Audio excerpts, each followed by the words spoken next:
Hello, hello, hello. This is 5.1 right-angled trigonometry. So still got same poster there, same topic. And this is lesson number 3. And it's the same as lesson number 2. There's nothing new to explain here. There was a lot to learn lesson 1, a lot to learn lesson 2. And now we just, nothing new, do the same thing again. But I thought to give you a bit of a refresher to help you remember what we're doing here, I do a few examples. This time they're actually going to be kind of real world examples. Just 3 examples saying, hey, we can find missing sides. This is actually quite useful. And I'm going to make myself small and we can get into it. So make that right in the corner there and make this a little bit bigger. I'll put the answers on the side. So the questions are complete at the top. Exercise 3F, page 175, questions 6, 7, 8, 9. Oh, but first finish anything you haven't done from question 5. That was lesson number 2. Okay, so example number 1. I'm going to scroll down. Oh, actually, I'll leave that up just in case someone wants to see it.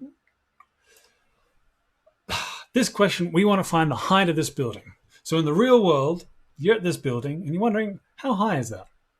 And you could, I don't know, get a really long tape measure and like go to the top and drop it down. Yeah, well, we can do better than that.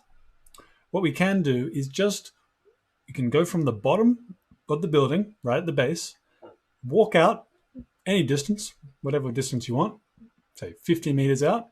And at that point, turn, look at the building and measure the angle of elevation.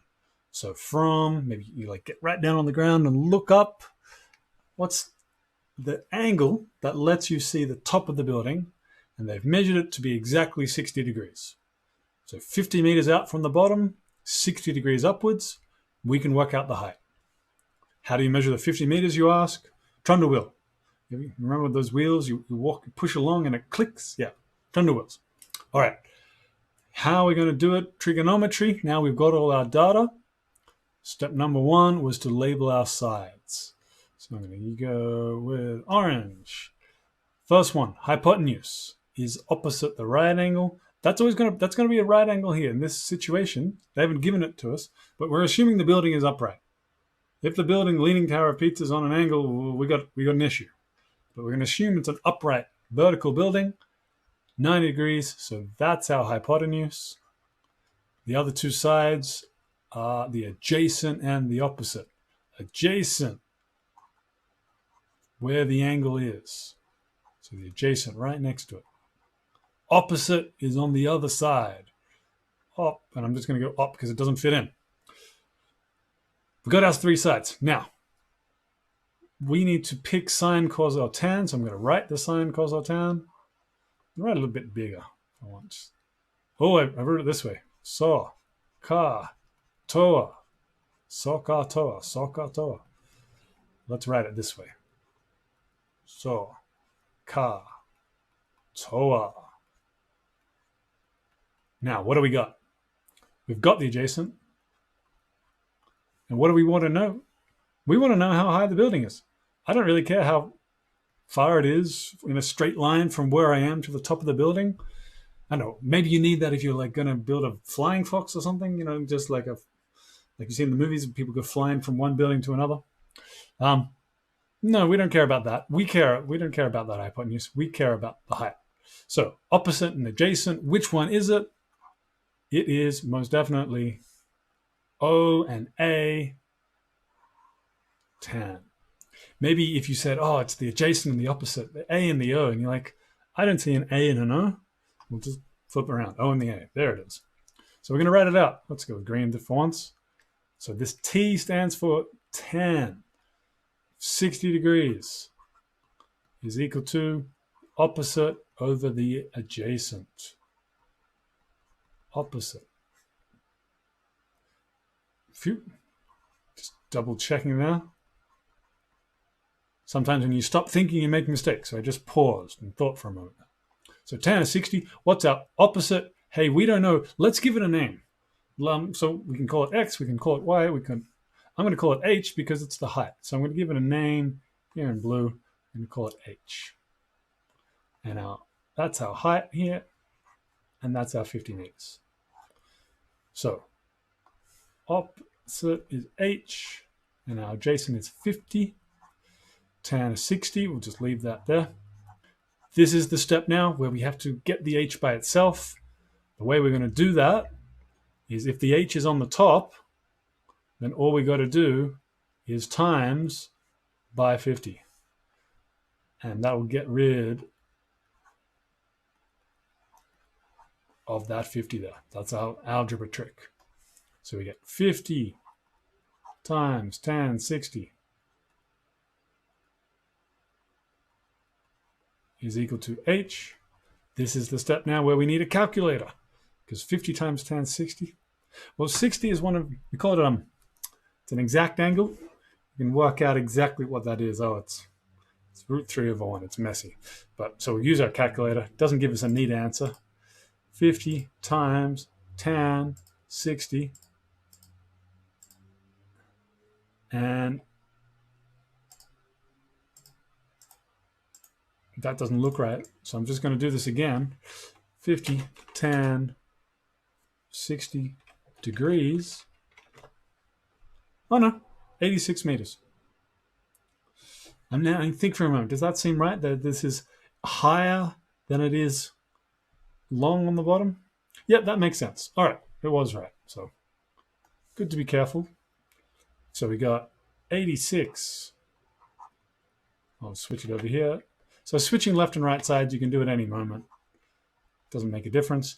86.6025, 6025, 4037, 84.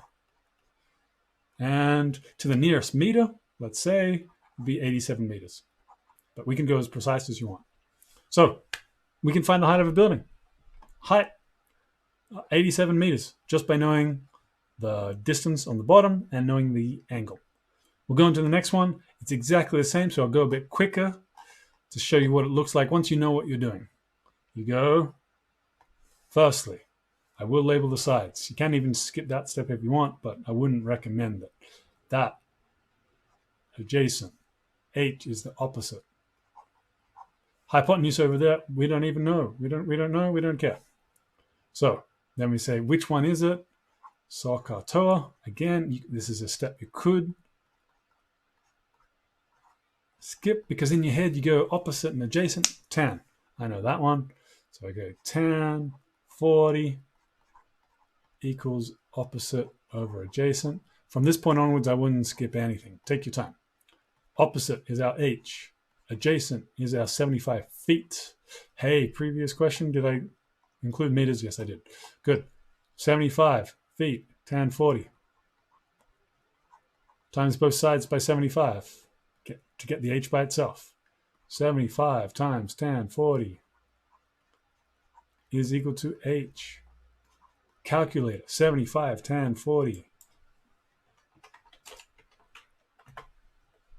62.93247.23383 forever. Yeah, I know, messy. 62 point that. Does that seem right? Yes, if that's 75, that's 62. Good. And then just round it off. Why don't we go to the nearest foot? 63 feet.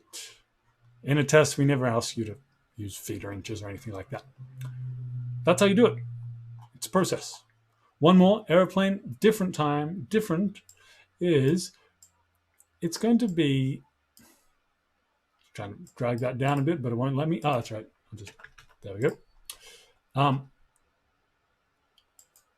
It's going to be different. It's not going to be tan again, because we're not given the horizontal distance here. We're given the straight line distance here. For some reason, it's directly 12 kilometers from you to the plane.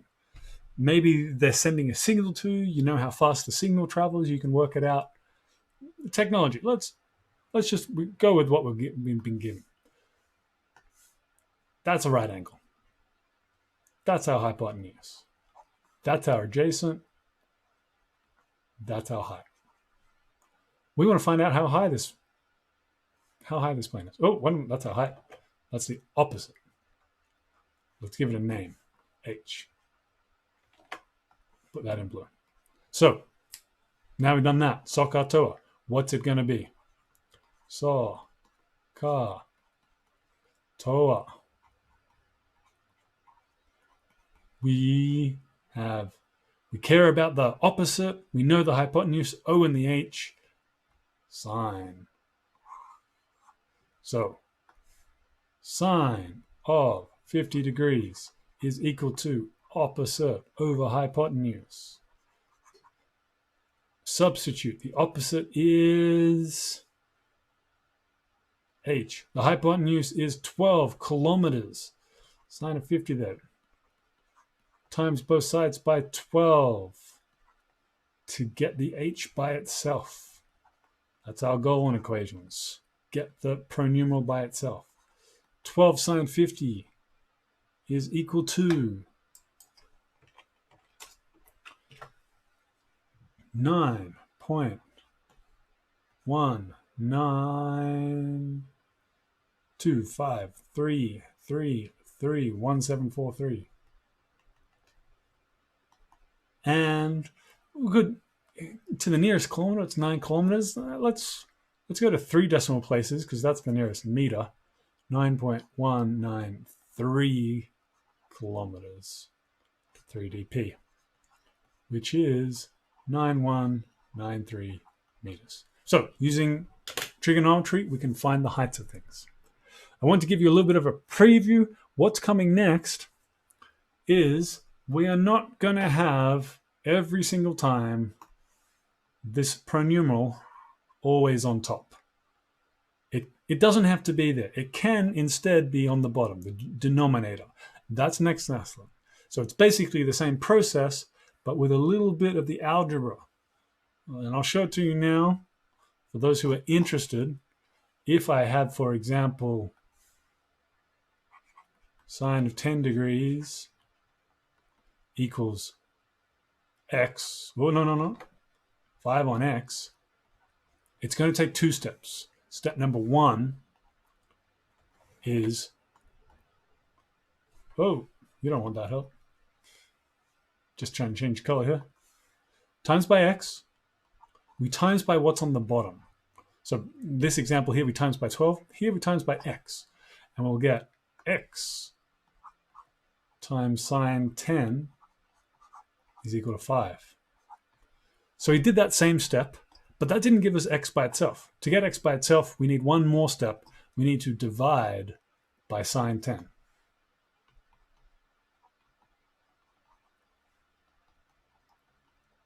And you will get x by itself. I think I'm about to Selfgesundheit. 5 over sine 10 degrees. 5 over sine 10, calculator, work out exactly what that is. So it's a 2-step process. Some other people, they'll just tell you the trick. The trick is, if you're in this situation, these two just swap each other. The x goes here, the sine goes there. But I think it's important to be able to do the equation. Hey, that's the process that we'll be learning tomorrow in more detail. But it's all just the same thing. So we take a couple of lessons to learn this stuff, and before we go on to anything different. But if you can get this down, you can basically feel confident with the rest of this topic. We'll learn some slightly different things, some slightly harder problems. But if you can learn this process, then you're fine. And then that's 5.1 and 5.2. It gets tough 5.3. Okay, we're going to stop there. And the questions are same exercise 3F, finishing off question 5 and then questions 6, 7, 8, 9. Thanks for watching.